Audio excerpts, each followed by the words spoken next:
नमस्कार। आज हम जिस कंपनी पे थोड़ी गहराई से नजर डालेंगे वो है east India drums and barrels manufacturing limited. BSE code है इसका 523874। जी। हमारे पास इसके कुछ हालिया वित्तीय आंकड़े हैं और स्टॉक मार्केट का प्रदर्शन वो भी काफी दिलचस्प है। बिल्कुल, और हमारा मकसद यही है कि ये जो अलग अलग सिग्नल मिल रहे हैं उन्हें समझने की कोशिश करें, क्योंकि एक तरफ तो जैसा सूत्रों से पता चल रहा है पिछले बस एक साल में स्टॉक ने करीब 3555% की छलांग लगाई है। हाँ, 3555%। ये आंकड़ा ही अपने आप में मतलब काफी चौंकाने वाला है ना? तो चलिए देखते हैं कि इस पूरी कहानी में और क्या-क्या परतें हैं। हाँ, शुरू करते हैं बिल्कुल ताजा जानकारी से। आज ही मतलब स्रोत दिनांक के अनुसार शेयर 5% ऊपर है, 78.96 रुपए पर, और ये इसका नया 52 हफ्ते का हाई भी बन गया है। अच्छा, और वॉल्यूम भी औसत से ज्यादा दिख रहा है, और जैसा आपने कहा वो एक साल वाला आंकड़ा 3555%। ये तो मतलब कमाल ही है। सही। पिछले एक महीने में भी देखें तो करीब 66% की तेजी है, तो मोमेंटम तो साफ एकदम बुलिश। हाँ, मोमेंटम तो है, इसमें कोई शक नहीं। इसका जो मोमेंटम स्कोर है वो भी 82.4 है 100 में से।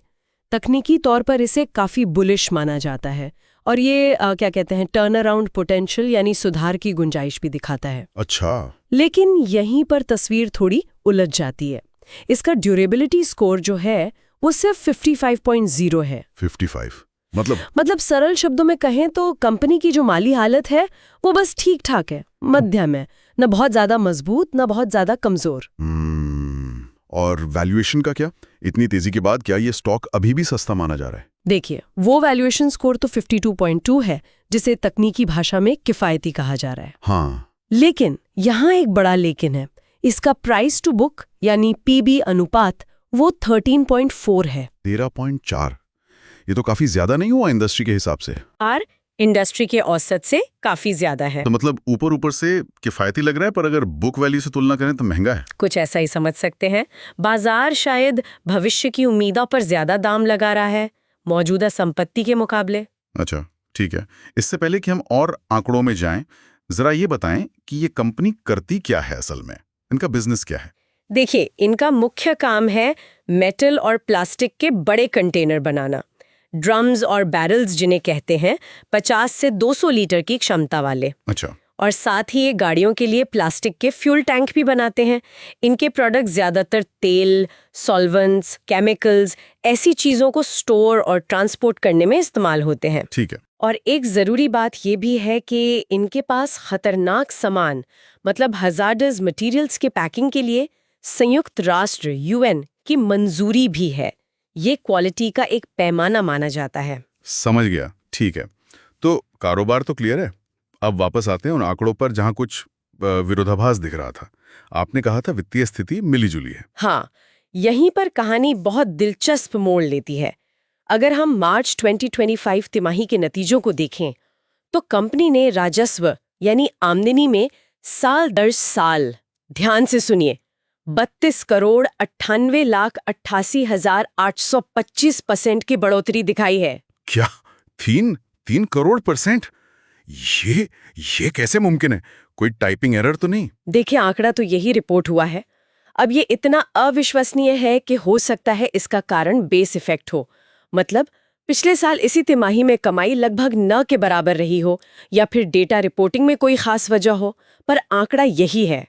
गजब है। मतलब एक तरफ तो रेवेन्यू एकदम आसमान पर, लेकिन दूसरी तरफ उसी तिमाही में कंपनी का शुद्ध लाभ यानी नेट प्रॉफिट वो साल दर साल 94.1% गिर गया। अरे, ये क्या बात हुई?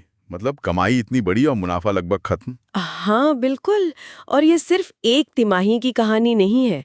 अगर हम पिछले 12 महीनों का देखें, जिसे TTM कहते हैं, उसमें भी शुद्ध लाभ 75.2% कम हुआ है। बाप रे, ये तो बहुत ही अजीब है। कमाई बढ़ रही है, मुनाफा गिर रहा है। और भी कुछ ऐसे चिंताजनक आंकड़े हैं क्या? हाँ, कुछ और चीजें हैं जो ध्यान खींचती हैं, जैसे PEG अनुपात, वो -0.4 है, यानी नेगेटिव PEG?